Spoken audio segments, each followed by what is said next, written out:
TK, the Raisin Man.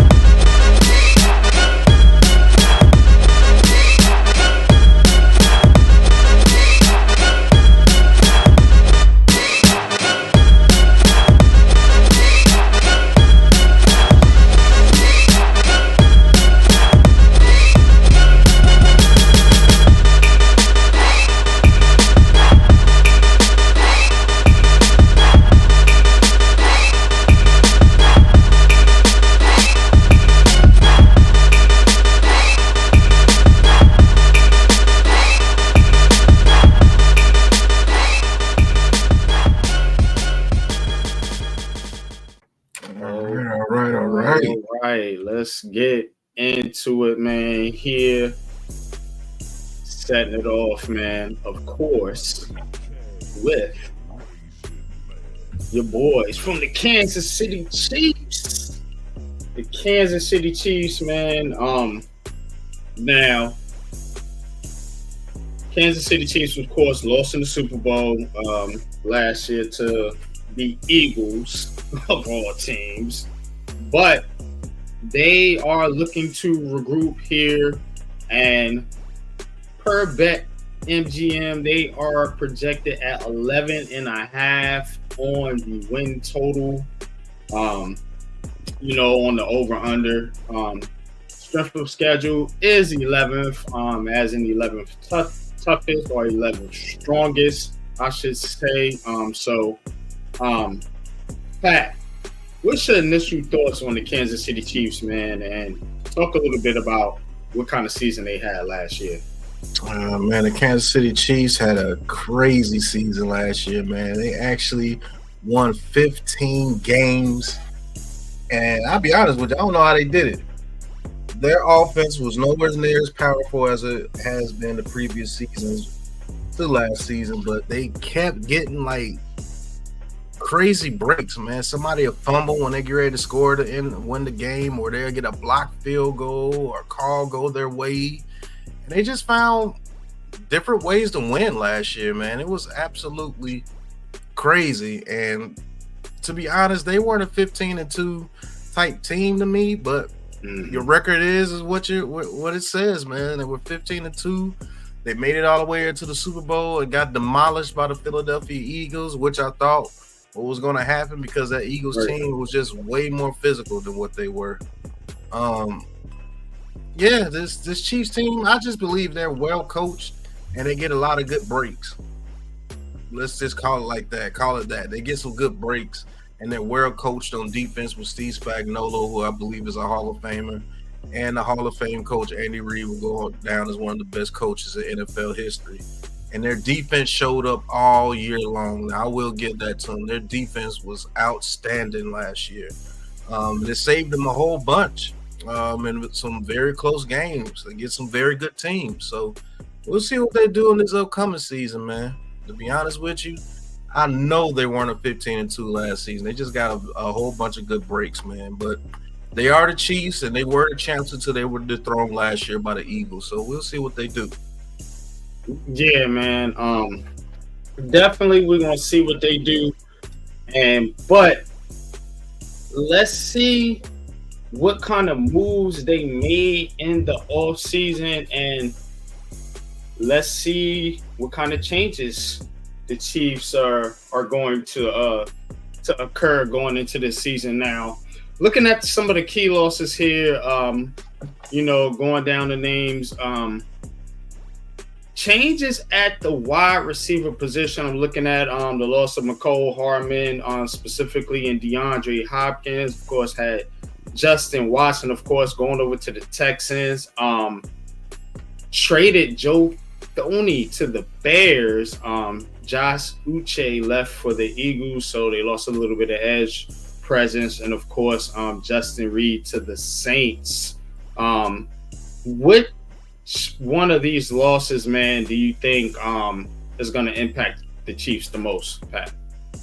The losses I think that's going to impact them the most is Joe Thuney. He's a very good guard. He's been there with the Chiefs and he's done very good things over there on the offensive line with the Chiefs. I think their offensive line is going to have to show that they can, reform and get back to form next season. But the loss of Joe Thuney really hurt. Derek Nandi, the defensive tackle, I think he came up big in a couple of games for them last year. So that's a little bit of a hurt to them. Tashawn Wharton, too, he's one of those rotational guys that came in and did what he was supposed to do on that defense, so that will hurt a little bit. And Justin Reed at safety. Let's see if they have a safety that can do what Justin Reed did for them as far as leadership and as far as, being that guy that punishes people when they come across the middle and, making some of those key hits. But me personally, I know they're not worried about any of those receivers going. McCole Hardman has been replaced. D-Hop was a little bit older. He wasn't that a focal point in their offense. Justin Watson, he was that guy that nobody paid attention to that can hurt you. So that might be their biggest receiver loss and their biggest offensive loss is Justin Watson, in my opinion. Yeah, man. I definitely would have to agree with that. The Chiefs always seem to get by with whatever receivers they seem to put out there in the Andy Reid system. So definitely not too worried about that. But it is something to keep an eye on. We've seen Pat Mahomes have to throw to the likes of Kadarius Toney, right, at points in his career. So, and they overcame that, so they overcome a whole lot. Let's look at some of the key names that they added here. Bringing back Kareem Hunt. Juju Smith-Schuster re-signing as well. They signed cornerback Christian Fulton to a 2-year, $20 million deal. Elijah Mitchell, running back, and also bringing back Marquise Brown, and of course tagging Trey Smith, non-inclusive franchise tag. Which one of these additions do you like here, Pat? Well, it's not so much of an addition to me. It's bringing back the people they were supposed to bring. Nick Bolton was brought back. Yeah. He's a leader on that defense, and he's one of those linebackers that's gonna do what they're supposed to do. He's going to be in the area he's supposed to be in, and he's going to make tackles. And bringing back Trey Smith on the franchise tag was huge for them because their offensive line already took a hit last year, and then they lost Joe Thuney. But keeping Trey Smith is going to, help keep that offensive line together, man. But those two guys right there, bringing those guys back, and bringing back Kareem Hunt. Kareem Hunt was a huge focal point for their team last year when Pacheco went down. That was a huge bring back. They brought a lot. I do like the Mitchell signing too. I do like that signing. Yeah, I think that's my favorite signing out of all of them. Yeah, they brought over Elijah Mitchell, so it'd be him, Pacheco, and Kareem Hunt holding it down. Not too fond of Marquise Brown coming back, but let's see what he does if he's healthy. Juju Smith-Schuster is still in the room. He's the grown man in the room when it comes to the receivers, and he comes up when he's supposed to. And Jalen Moore, they brought him in over there to play tackle, and let's see if he gets with the Chiefs way and does what he's supposed to do. But those bringing back Nick Bolton and Trey Smith was huge for them. Yeah, man, most definitely, man. And the Chiefs just continue to be a steady team when it comes to the offseason. You don't see a lot of splash moves, but you don't see them like losing a bunch of talent either. They kind of keep it steady. Lose a couple pieces, they bring kind of similar, sort of equal level players in, and so I definitely like what they do over there from a front office standpoint. Speaking of the front office, let's take a look at their draft picks here. You had Josh Simmons, the tackle out of Ohio State. Omar Norman Lott, D tackle out of Tennessee. Ashton Guyton, Louisville edge. Noel Williams, cornerback out of California. Your boy Jalen Royals, wide receiver, Utah State. Jeffrey Bassa, linebacker out of Oregon, and Brashard Smith, running back out of SMU. Which one of these draft picks, bro? Which one of these picks, man? And we were, deep into the draft, deep into the Senior Bowl. Which one of these draft picks do you like here that you think is going to have the most impact in year one? Specific question. In year one, which one you think is going to have the most impact here for the Kansas City Chiefs? Well, the most impact is going to be Josh Simmons. He's going to have the most impact because he's going to be starting at offensive tackle. But we actually got the chance to talk to a couple of their draft picks, and Jalen Royals and Brashard Smith at the Senior Bowl, and I think both those guys are going to be pretty good. But as far as the most impact, it's going to have to be Josh Simmons. But I think Jalen Royals is going to make a huge impact on this team. I think he's going to be able to get on the field, and he's going to be that guy that when you put all that pressure on Rice to go out there and make some plays, he's going to be that guy that works the middle of the field and gets deep for him. He's a Chiefs receiver, man. I think he's going to have a huge impact, man. And Omar Norman a lot. He's going to go in there. He's going to be, infused. They're going to get to learn him and Jeffrey Bossa. I think they're going to get to learn the Chiefs way when it comes to defense. And I think they're going to be, some players that contribute in their rookie seasons. And as they go along, I think they're going to get a whole lot better. It's just the coaching over there with the Chiefs. All these guys have a chance to progress under the coaching and leadership in that Chiefs sidelines with the coaching, man. But the most impact has to be Josh Simmons. But the guy I think that's going to do the most impact is Jalen Royals. Yeah, man. I like Omar Norman Lott on that D-line with Spagnuolo. And speaking of the D-line, we are going to peek here a little bit at their roster. I know it might be a little bit hard to see here, man. But if you look at it, see if I could. That's not gonna do anything. All right. Let's see here.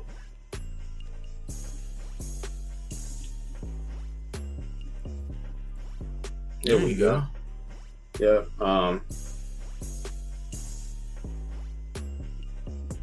Slide it back. But anyway, on the D line, as I was saying, you got Chris Jones, Karlaftis, and then if you rotate Omar Norman Lott in there with Chris Jones and George Karlaftis, man, I think Spags, man, and then that Jeffrey Bossa kid, Pat, I think Spags has something cooking over there with the Kansas City Chiefs, and I think that's going to be one of the big impacts, man, in my opinion, man, from that rookie class. Now, Chiefs always been nice on offense, but as we look at the offense, defense, special teams, what area do you think the Chiefs need to improve? I know it's tough to it might be a little tough to look at, but I'll figure something out here soon. Areas they may need to improve. Protecting Patrick Mahomes. Yeah. Protecting Patrick Mahomes a little bit better going into this season. But they're going to have some rookies starting, and they're going to have to see if that guard play stays the same, even though they brought Trey Smith back, That's definitely where they're going to have to improve. And they're going to have to improve on that passing game. I know that sounds crazy with a Patrick Mahomes-led offense, but they're going to have to improve on that passing game, man. I think teams are starting to figure out how they like to throw the ball short and, get those short yardage plays and turn them into 20, 30-yard plays by breaking some tackles or the ball out quick with their blocking. And the tight end position. Doggone Kelsey is going to have to go back to being Kelsey. I'm just going to be honest with you, man, because he disappointed a lot of fantasy owners last year with his play. So we're gonna see, man. See if old Travis gets back to form because that's what really hurt them last year when Travis was not Travis Kelce. Yeah. That's what hurt them last year. So we're gonna see exactly what they do because there's a lot of good defenses over there in that AFC West now. That Broncos defense, that Raiders defense, and that Chargers defense is nothing to sneeze at. So we're gonna see what they do. Yeah, most definitely, man. I do like this defense. As I was saying, you guys can see it a little bit better here and now. Got our act together, man. But if you're looking at that defense, man, Pat, man, and like I said, man, you got Nick Bolton, Leo Chanel, Drew Tranquil. They got a good core at the front seven, pretty much. You know what I'm saying, with the D line and the linebacker core. The corners, you know, I mean, they did lose some in the safety area with Justin Reed, but you know, you still got Trent McDuffie, still pretty good.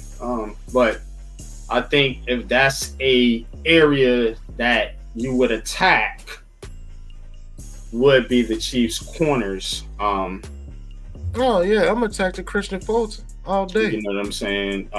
Because I'm not sure that they're too strong in that area like they are in the front seven. Nowhere's near close.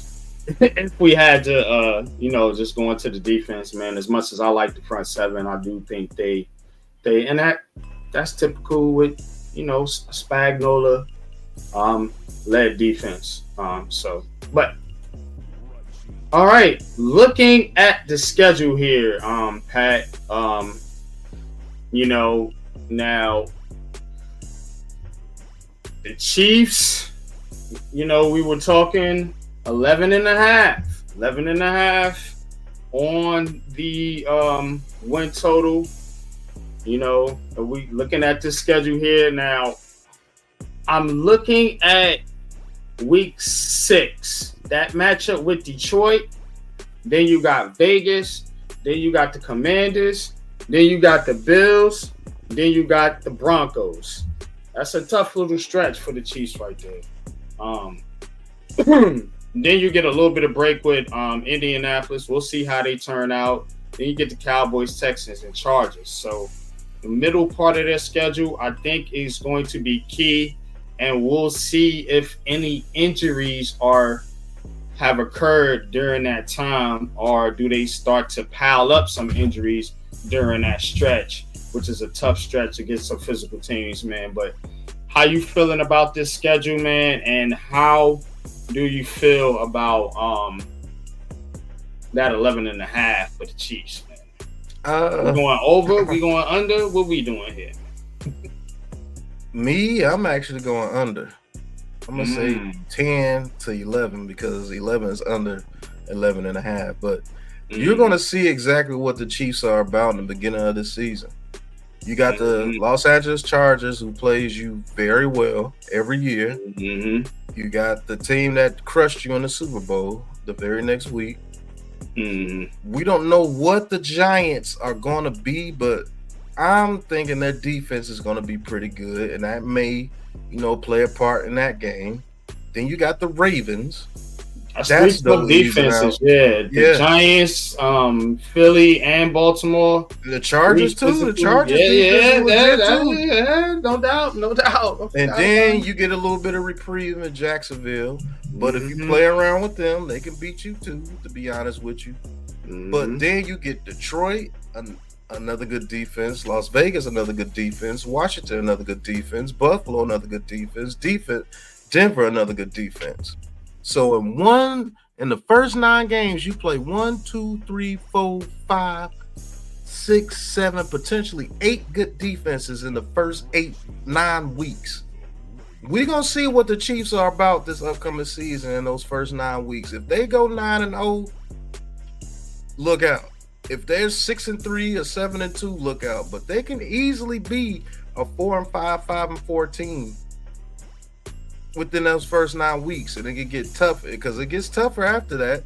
You get Denver right. I mean, you get the Colts. You can beat them. You get Dallas. Who knows what they're going to be? Houston is loaded. Then you get the Chargers again. Then you get the beat up on Tennessee with Cam Ward.